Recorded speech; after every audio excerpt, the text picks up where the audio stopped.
English tutorial চ্যানেলে সকলকে স্বাগত জানাই। আজকে যে ভিডিওটা তোমাদের সাথে শেয়ার করতে চলেছি সেটা হলো Bengali to English passage translation. আজকের ক্লাস থেকে তোমরা শিখতে পারবে যে কোনো প্যারাগ্রাফকে কিভাবে খুব সহজে লেখা যায়। আজকে এই বাংলা প্যাসেজটাকে ইংরেজিতে অনুবাদ করব। টপিকটা নিয়েছি বিশ্ব উষ্ণায়ন বা গ্লোবাল ওয়ার্মিংয়ের ওপর। ভিডিওটা ভালো লাগলে অবশ্যই তোমাদের বন্ধুদের সাথে শেয়ার করবে। প্রথম বাক্য দেখো, বিশ্ব উষ্ণায়ন বর্তমানে বিশ্বের সবচেয়ে বড় পরিবেশগত সমস্যাগুলোর একটি। পৃথিবীর গড় তাপমাত্রা ধীরে ধীরে বৃদ্ধি পাচ্ছে। প্রথমে আমরা প্রথম বাক্যটা অনুবাদ করব। জেনারেলি বাংলা থেকে ইংরেজিতে অনুবাদের নিয়মটা কি? প্রথমে সাবজেক্ট আর ভার্বটা খুঁজে বার করব, তারপরে শেষ থেকে অনুবাদ করতে করতে প্রথমে যাব। কিন্তু এর সাথেও আরো কিছু জানতে হবে। ক্লাসটা মন দিয়ে দেখো, অনেক কিছু শিখতে পারবে। তাহলে দেখো, বিশ্ব উষ্ণায়ন বর্তমানে বিশ্বের সবচেয়ে বড় পরিবেশগত সমস্যাগুলোর একটি। এই বাক্যের সাবজেক্ট কোনটা? স্পষ্টতই দেখো, সাবজেক্ট হচ্ছে বিশ্ব উষ্ণায়ন বা গ্লোবাল ওয়ার্মিং। তাহলে সাবজেক্ট বোঝা গেল। ভার্ব কোনটা? দেখো এখানে ভার্বটা সাইলেন্ট রয়েছে। বিশ্ব উষ্ণায়ন হয়, এই হয় কথাটা আনতে হবে। অনেক সময় বাংলাতে এই হয় কথাটা উল্লেখ করা হয় না, কিন্তু ইংরেজিতে উল্লেখ করতে হয়। তার জন্য দেখো এখানে ভার্ব আনা হলো ইস। তাহলে দেখো সাবজেক্ট আর ভার্বের অনুবাদ হয়ে গেল। এবারে আমরা শেষ থেকে অনুবাদ করতে করতে প্রথমে যাব। তাহলে দেখো শেষে রয়েছে কি? একটি, ওয়ান আনা হলো। তারপরে দেখো রয়েছে সমস্যাগুলোর, শেষে দেখো র রয়েছে, র বিভক্তি রয়েছে। তার জন্য আমাদের প্রিপোজিশন অফ আনতে হবে। এর জন্য দেখো এখানে প্রিপোজিশন অফ আনা হলো, যেহেতু র বিভক্তি রয়েছে। তারপরে কি রয়েছে? সমস্যাগুলো। কিন্তু এই সমস্যাগুলো একা লিখলে চলবে না, দেখো একসাথে এই সবচেয়ে বড় পরিবেশগত সমস্যাগুলো একসাথে লিখতে হবে। আচ্ছা, কেন লিখতে হবে? দেখো এদের মাঝখানে কোনো বিভক্তি নেই।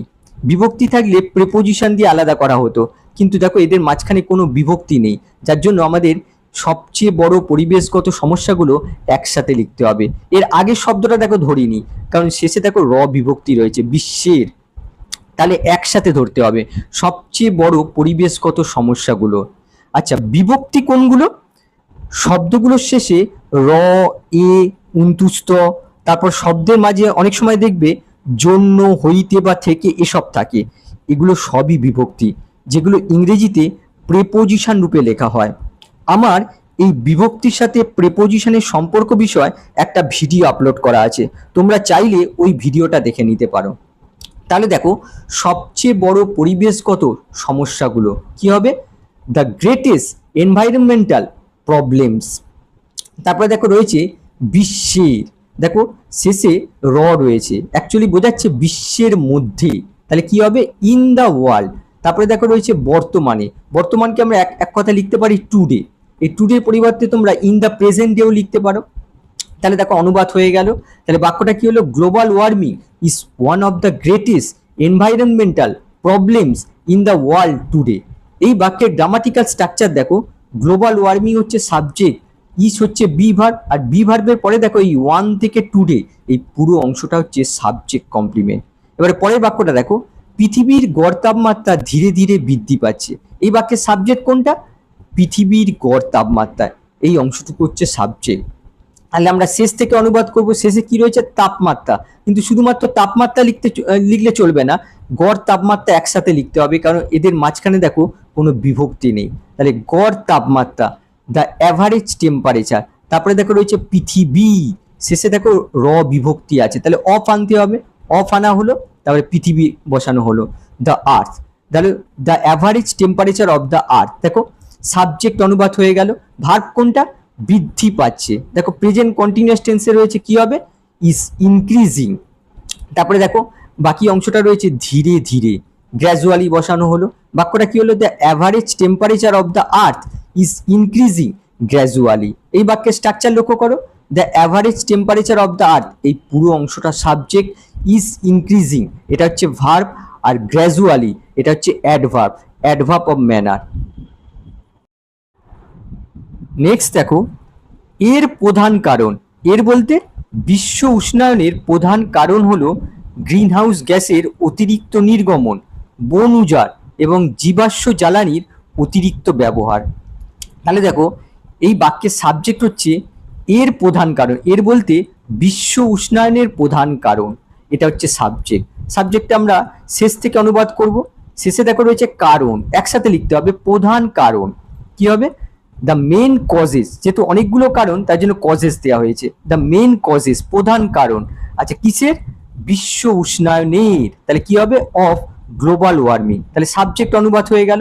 তারপরে দেখো হলো শব্দটা রয়েছে, আর বসানো হলো, সাবজেক্ট আর ভার্ব অনুবাদ হয়ে গেল। এরপর কি রয়েছে দেখো, গ্রিনহাউস গ্যাসের অতিরিক্ত নির্গমন, বন উজাড়। দেখো আলাদা আলাদাভাবে কমা দিয়ে রয়েছে, যেহেতু আলাদা আলাদাভাবে রয়েছে আমাদের আলাদা আলাদাভাবে অনুবাদ করতে হবে। প্রথমে দেখো রয়েছে গ্রিনহাউস গ্যাসের অতিরিক্ত নির্গমন, শেষ থেকে অনুবাদ করতে হবে। এখানে দেখো রয়েছে নির্গমন, একসাথে অনুবাদ করতে হবে অতিরিক্ত নির্গমন, এদের মাঝখানে কোনো বিভক্তি নেই। অতিরিক্ত নির্গমন কি হবে? Excessive emission. তারপরে দেখো রয়েছে গ্রিনহাউস গ্যাস, এর রয়েছে বিভক্তি, অফ বসানো হলো, তারপরে বসানো হলো গ্রিনহাউস গ্যাস, গ্রিনহাউস গ্যাসেস বসানো হলো। তারপরে দেখো রয়েছে বন উজাড়, কি হবে? ডিফরেস্টেশন। তারপরে এবং এন্ড বসানো হলো। তারপরে দেখো রয়েছে জীবাশ্ম জ্বালানির অতিরিক্ত ব্যবহার, তাহলে প্রথমে আসবে অতিরিক্ত ব্যবহার, কি হবে? Over use. তারপরে দেখো রয়েছে জীবাশ্ম জ্বালানির, রয়েছে, অফ বসানো হলো, জীবাশ্ম জ্বালানি ফসিল ফুয়েল। তাহলে বাক্যটা কি হলো? The main causes of the global warming are the excessive emission of greenhouse gases, deforestation and the overuse of fossil fuels. Next দেখো, এর ফলে বরফ গলছে, সমুদ্রপৃষ্ঠের উচ্চতা বাড়ছে এবং জলবায়ুর পরিবর্তন ঘটছে। তাহলে দেখো এর ফলে, অ্যাজ আ রেজাল্ট, একটা কমা দেওয়া হলো। তারপরে দেখো বরফ গলছে, কি হবে? গ্লেসিয়ার্স আর মেল্টিং, সমুদ্রপৃষ্ঠের উচ্চতা বাড়ছে, আমরা লিখতে পারি সি লেভেলস আর রাইজিং, এবং জলবায়ুর পরিবর্তন ঘটছে, কি হবে? And the climate is changing. তাহলে বাক্যটা কি হলো? As a result glaciers are melting, sea levels are rising, and the climate is changing. তারপর দেখো ঘূর্ণিঝড়, বন্যা, খরা এবং তাপপ্রবাহের মতো প্রাকৃতিক দুর্যোগ আরো ঘন ঘন দেখা দিচ্ছে। প্রথমে আমরা এই বাক্যটা অনুবাদ করব। এই বাক্যের সাবজেক্ট কোনটা? দেখো এই বাক্যের সাবজেক্ট হচ্ছে ঘূর্ণিঝড়, বন্যা, খরা এবং তাপপ্রবাহের মতো প্রাকৃতিক দুর্যোগ, এই অংশটুকু হচ্ছে সাবজেক্ট। আমরা শেষ থেকে অনুবাদ করব।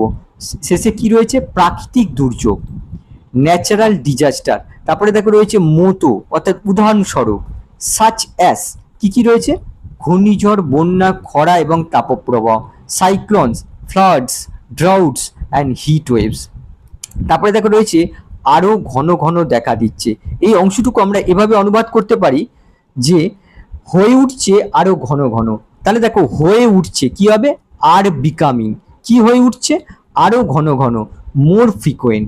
তাহলে বাক্যটা কি হলো? Natural disaster such as cyclones, floods, droughts and heat waves are becoming more frequent.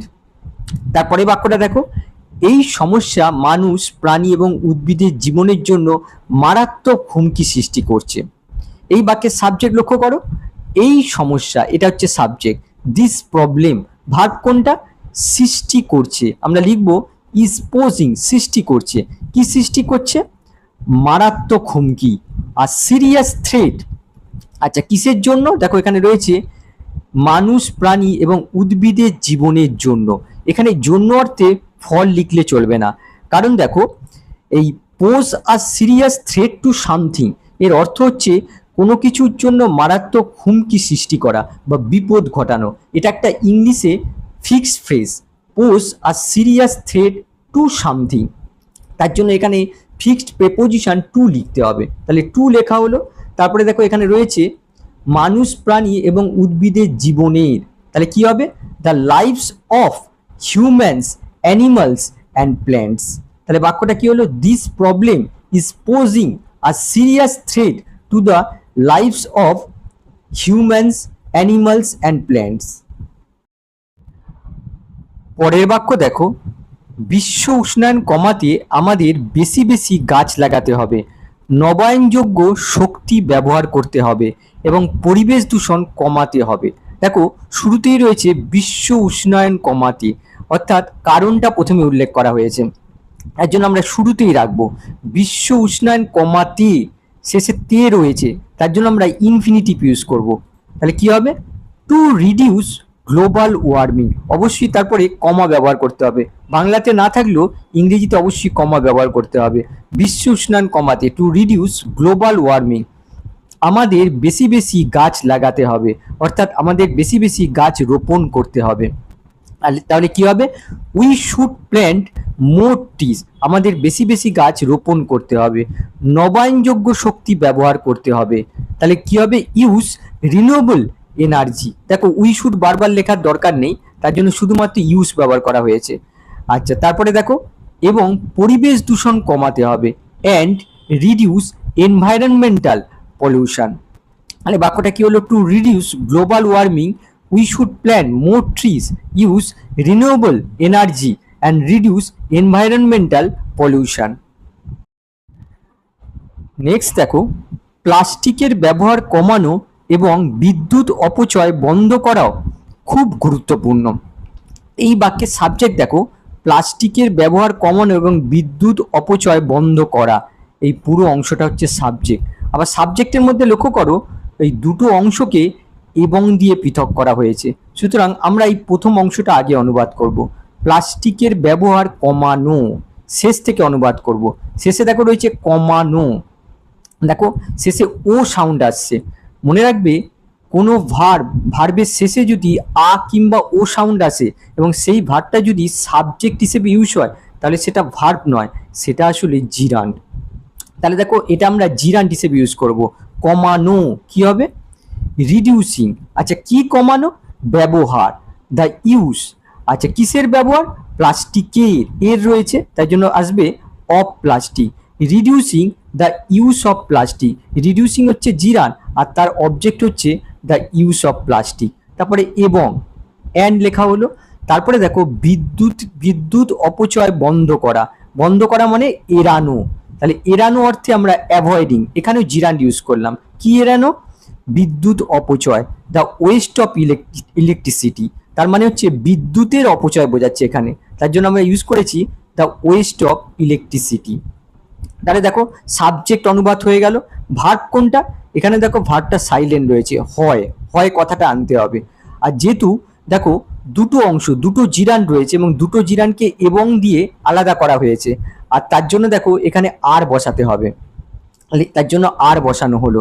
দুটো অ্যাকশন বোঝাচ্ছে, একটা হচ্ছে প্লাস্টিকের ব্যবহার কমানো আর আরেকটা হচ্ছে বিদ্যুতের অপচয় বন্ধ করা, তার জন্য এখানে আর আনা হলো।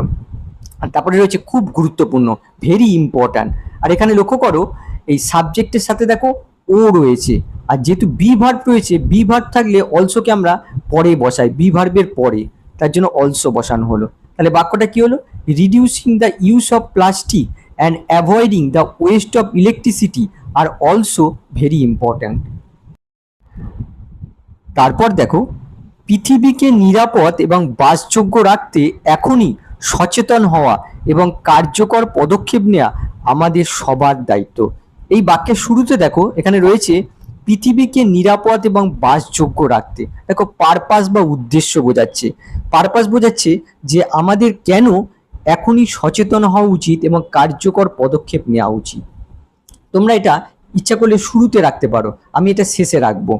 প্রথমে আমরা অনুবাদ করব আমাদের সবার দায়িত্ব। কি হবে? ইট ইজ আওয়ার রেসপন্সিবিলিটি, আমাদের সবার দায়িত্ব। আমাদের সবার দায়িত্বটা কি?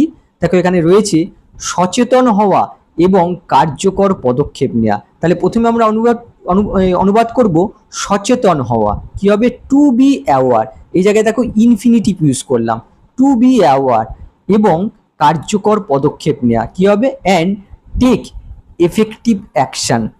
এখানেও ইনফিনিটিভ রয়েছে, যেহেতু প্রথমে ইনফিনিটিভ দেওয়া হয়েছে তাই জন্য অ্যান্ডের পরে দেখো এখানে বেয়ার ইনফিনিটিভ ইউজ করা হয়েছে, এখানে টুটা সাইলেন্ট রয়েছে। তাহলে দেখো টেক এফেক্টিভ অ্যাকশন। তারপরে দেখো রয়েছে এখনই, নাও, কিসের জন্য বা কি পারপাসে? দেখো পৃথিবীকে নিরাপদ এবং বাসযোগ্য রাখতে, এই জায়গায় আমরা ইনফিনিটিভ ইউজ করব। কি হবে? To keep the world safe and habitable.